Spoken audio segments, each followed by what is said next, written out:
قابل قدر علماء کرام، محترم ناظم صاحب، مکرم اساتذہ کرام، معزز سامعین و سامعات، السلام علیکم ورحمۃ اللہ وبرکاتہ۔ سب سے پہلے میں اس رب کریم کا دل کی گہرائیوں سے شکریہ ادا کرتی ہوں جس نے ہمیں ایمان کی دولت، علم کی نعمت اور ایسا بابرکت موقع عطا فرمایا۔ اگر اس کی توفیق شامل حال نہ ہو تو نہ زبان میں تاثیر، نہ دل میں روشنی اور نہ قدم میں استقامت ملے۔ آج اس اسٹیج پر کھڑے ہو کر تاثرات پیش کرنا میرے لیے محض ایک ذمہ داری نہیں بلکہ ایک جذباتی اور سعادت بھرا لمحہ ہے، کیونکہ میں بھی اسی مدرسے کی ایک ادنا سی فارغہ ہوں۔ میری دینی بنیاد، میرا فکری شعور اور میری تربیت سب اسی مدرسے کی عطا ہے۔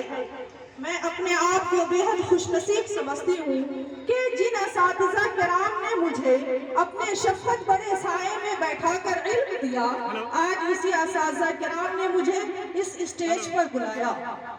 اساتذہ کا اپنے شاگردہ پر اعتماد شاگردہ کے لیے دنیا کے اعزازات میں سے ایک بڑا مقام ہے، اور بالخصوص میں اپنے ناظم صاحب کا دل سے شکریہ ادا کرتی ہوں کہ حضرت نے مجھے اس قابل سمجھا کہ میں تاثرات پیش کر سکوں۔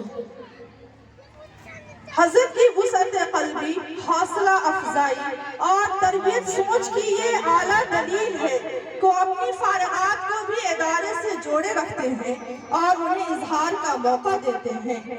یہ مدرسہ اپنی مثال آپ ہے جہاں دینی تعلیم کے ساتھ ساتھ اصلی تعلیم کو نہایت خوبصورت توازن کے ساتھ پیش کیا جاتا ہے۔ یہاں قرآن و سنت کے ساتھ دلوں کو جوڑا جاتا ہے اور اصلی علوم، کمپیوٹر، سلائی کے ذریعے طالبات کو زمانے کے تقاضوں سے ہم آہنگ کیا جاتا ہے۔ میں اس نعمت پر اس ادارے کے بانی و ناظم کی دل کی گہرائیوں سے شکر گزار ہوں۔ ایک شخص کی محنت نے سنوارا ہے یہ گلشن، ایک شخص کی محنت نے سنوارا ہے یہ گلشن، قطرے سے سمندر کا سفر ہم نے یہاں دیکھا ہے۔ معزز سامعین و سامعات، ناظم صاحب کی محنت و مشقت اور ان کی فکر کو ذکر کیے بغیر یہ تاثرات نامکمل ہے۔ اس ادارے کا نظم، تعلیمی معیار، اساتذہ کی رہنمائی اور طالبات کے مستقبل کی فکر ان کی مسلسل جدوجہد کا نتیجہ ہے۔ معزز سامعین و سامعات، جب اس علاقے میں علم کا چراغ مدھم تھا، جب یہ سرزمین تعلیمی اعتبار سے بنجر زمین سمجھی جاتی تھی، جب لوگوں کے دلوں میں اس عظیم کام کی طلب تو تھی مگر راستہ واضح نہ تھا، تب اللہ تبارک تعالیٰ نے بانی مدرسہ کے دل میں یہ فکر، یہ عزم ڈالا کہ یہاں بھی علم کی روشنی پھیلے، بچیاں قرآن و سنت سے سنوریں اور علم کے ساتھ عمل کی پیکر بنیں۔ حضرت نے حالات کی سختی دیکھی، وسائل کی کمی دیکھی اور بے پناہ مشکلات کے باوجود اللہ پر بھروسہ کرتے ہوئے اس فکر کو عملی جامہ پہنایا۔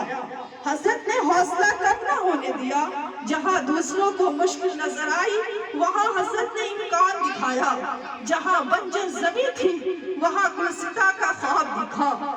نظر وہ تھی جو ویرانوں میں بھی گل دکھلائے، نظر وہ تھی جو ویرانوں میں بھی گل دکھلائے، عزم وہ تھا جو ناممکن کو ممکن بنا جائے۔ اسی عزم کے فیضان سے یہ نظرہ وجود میں آئی، اسی بصیرت اور اسی استقامت کے صدقے یہ مدرسہ قائم ہوا۔ یہ مدرسہ دراصل حضرت کی دعا، ان کی اخلاص اور ان کی مسلسل جد و جہد کا ثمرہ ہے۔ یہ ادارہ اس بات کی گواہی دیتا ہے کہ جب نیت خالص ہو، مقصد بلند ہو اور بھروسہ اللہ پر ہو تو بنجر زمین بھی گلزار بن جاتی ہے۔ معزز سامعین و سامعات، آج اس گلستہ کی آبیاری جن ہاتھوں سے ہو رہی ہے ان میں سر فہرست قابل احترام بانی و ناظم صاحب ہیں، جن کی محنت، نظم و نسق اور انتھک کوششوں نے اس ادارے کو مزید استحکام بخشا۔ ناظم صاحب کا ہر قدم، ہر فیصلہ ادارے کی بہتری اور طالبات کے مستقبل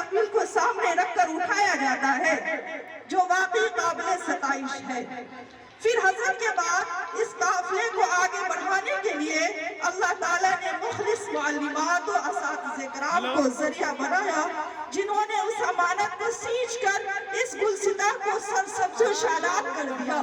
حقیقت یہ ہے کہ اگر حضرت وہ پہلا قدم نہ اٹھاتے، اگر وہ اس کو ضرورت نہ پہچانتے، تو آج ہم سب اس علمی اور روحانی محفل میں نہ بیٹھے ہوتے۔ یقیناً ادارے سے وابستہ ہر بچیوں کی خوش نصیبی ہے کہ اسے ایسے ادارے میں تعلیم حاصل کرنے کا موقع ملا جہاں صرف سبق نہیں پڑھایا جاتا بلکہ انہیں امانت جانا جاتا ہے اور ان کے اخلاق و عادات اور ان کے مستقبل کی فکر کی جاتی ہے۔ یہی وجہ ہے کہ اس ادارے سے نکلنے والی بچیاں صرف علم والی نہیں ہوتی بلکہ باادب، بااخلاق اور باکردار بنتی ہیں، اور الحمدللہ بہار کے مختلف حصوں میں کوئی نہ کوئی علمی انجام دے رہی ہیں۔ بیٹی کے ہاتھوں میں جب قرآن آ گیا، بیٹی کے ہاتھوں میں جب قرآن آ گیا، سمجھو زمانے کو نیا عنوان آ گیا۔ اگر حضرت ناظم صاحب نے اس ادارے کی فکر نہ کی ہوتی تو آج یہ دینی خدمت کے پھول یوں ہر سمت نہ کھل رہے ہوتے۔ رب کریم کے بعد اس کا صحرا جس شخصیت کے سر ہے وہ حضرت ناظم صاحب کی بے لوث محنت اور شب و روز کی کوشش ہے۔ اب میں آخر میں طالبات درجہ دور حدیث شریف کی بچیوں سے میں درخواست کرتی ہوں کہ اللہ نے آپ کو یہ مبارک موقع عنایت کیا اور یہ آپ کو جو آج سند فضیلت عطا کی جا رہی ہے یہ آپ کی محنت کا اعتراف ہے، اور یاد رکھیے کہ یہ کامیابی اصل کامیابی نہیں ہے بلکہ آپ کو علم کے ساتھ اور عمل کے ساتھ اور اخلاق کے ساتھ اپنی زندگی گزارنا ہے۔ اور بارگاہ رسالت میں اللہ سے دعا کرتی ہوں کہ اللہ تبارک تعالیٰ ہمیں اور یہاں جتنے بھی لوگ بیٹھے ہیں ان کے بیٹھنے کو قبول فرمائے، اور یہاں کے مخلصین، محبین اور ناظم صاحب ان تمام لوگوں کو اللہ تعالیٰ صحت و سلامتی کے ساتھ رکھے۔